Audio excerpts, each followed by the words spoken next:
Everyone, আসসালামু আলাইকুম। কালারসুমের পক্ষ থেকে সবাইকে ওয়েলকাম করছি। তো সকাল সকাল ঘুম থেকে উঠে হাতের সব কাজ শেষ করেই আমি একটা হ্যান্ড পেন্টিং শাড়ি নিয়ে বসে পড়েছি। এটা হচ্ছে আমার বসন্তের উপলক্ষে হ্যান্ড পেন্টিং শাড়িটা করা। তো আমি প্রথমেই এটা ওয়াশ দিয়ে নিয়েছি, ওয়াশ দিয়ে দেন হচ্ছে আমি এটা ওয়াশের উপরে আমি পেন্টিং করছি। খুব ইজি মানে ফুলটা।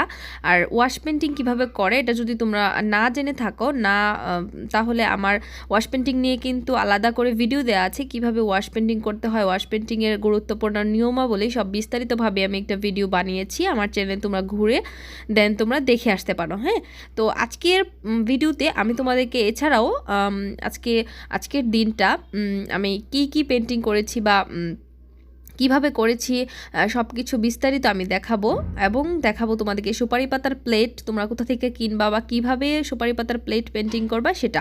তো আজকের দিনটা বিকেলবেলা না, দুপুর প্রায় 2:30-3টার দিকে ছাদে চলে গিয়েছিলাম আমরা ভিডিও শ্যুট করার জন্য। তো এখানে দেখতেই পাচ্ছ সুপারি পাতার প্লেটগুলো, এইগুলো আমি অনলাইন থেকে কিনেছি। প্রতি পিস হচ্ছে বড়গুলো হচ্ছে 20 টাকা এবং ছোটোগুলো হচ্ছে 15 টাকা। তো এগুলোতে আমি আজকে পেন্টিং করব, সবগুলোতে পেন্টিং করব যেহেতু 14-15টা, তাই আমি আমার স্টুডেন্টদেরকে নিয়ে সাথে করে আমি হ্যান্ড পেন্টিং মানে পেন্টিংটা শুরু করব। সাথে আমার 3জন স্টুডেন্ট ছিল, তারা সবাই আমরা ছাদে চলে এসেছিলাম। তো আজকে ছাদে আসার পর যেটা হয়েছে যে সব কিছু এনেছি ছাদে, বাট রঙের চামচ বানানোর জন্য যে চামচ এটা আনতে মনে নাই, সে কারণে আমার হাত দেখেন কি অবস্থা। তো হাতে লাগিয়ে দেন আমার রং বানাতে হয়েছে। আর আমি এখানে একটা পরিত্যক্ত কাঠি ইউজ করেছি, এটা দিয়ে আমার রং বানাতে হয়েছে, তো সেটাই দেখালাম। আর হচ্ছে এখানে আমি প্রথমেই হচ্ছে রঙগুলো বানিয়ে মেডিসিন দিয়ে আমি বানিয়ে নিয়েছি। রঙগুলো বানিয়ে আমি প্লেটগুলোকে আগে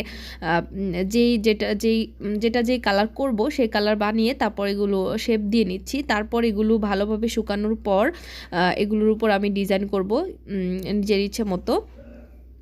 তো 3জন মিলে কিন্তু কালার করছিলাম, তারপরও অনেকটা সময় লেগেছিল আমাদের।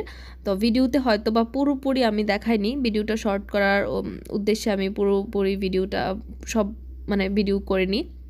তো ভালোভাবে বড় ব্রাশ দিয়ে আমি কিন্তু করছি। বড় ব্রাশ দিয়ে আপনি যদি করেন তাহলে আপনার সময়টা কম লাগবে, আর ছোট রং তুলি দিয়ে করলে সময়টা একটু বেশি লাগবে। আর বড় ব্রাশ দিয়ে করলে দেখা গেছে কাজটা খুবই ফ্রেশ হয়, ভালো হয় আর কি, অল্প সময়ে আপনি কাজটা করতে পারবেন। তো আমি সবগুলো বাটি বিভিন্ন কালারিং করে নিব।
তো দেখতেই পাচ্ছ তোমরা যে আমরা হচ্ছে গিয়ে এক একটা প্লেট এক একটা কালারিং করে নিজের মতো করে ডিজাইন করেছি। আর লাস্ট মুহূর্তে যেটা হয়েছে সেটা হচ্ছে গিয়ে প্রায় মাগরিবের আজান দিয়ে দিবে এরকম একটা সময় আমরা খুব তাড়াহুড়ো করে হচ্ছে কাজটা করেছি, তো তেমন ভালো হয়নি। এক একটা ডিজাইন খুবই বাজে হয়েছে লাস্টের দিক দিয়ে, 2-3টা প্লেট ডিজাইন ভালো করে করা হয়নি, কারণ খুবই তাড়াহুড়ো ছিল। তাড়াহুড়ার কাজ তো কখনোই ভালো হয় না জানো।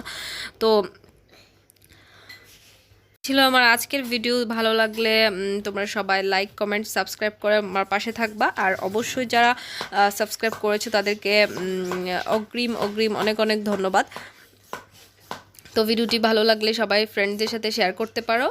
তো আজকের মতো এখানেই, আল্লাহ হাফেজ, আসসালামু আলাইকুম।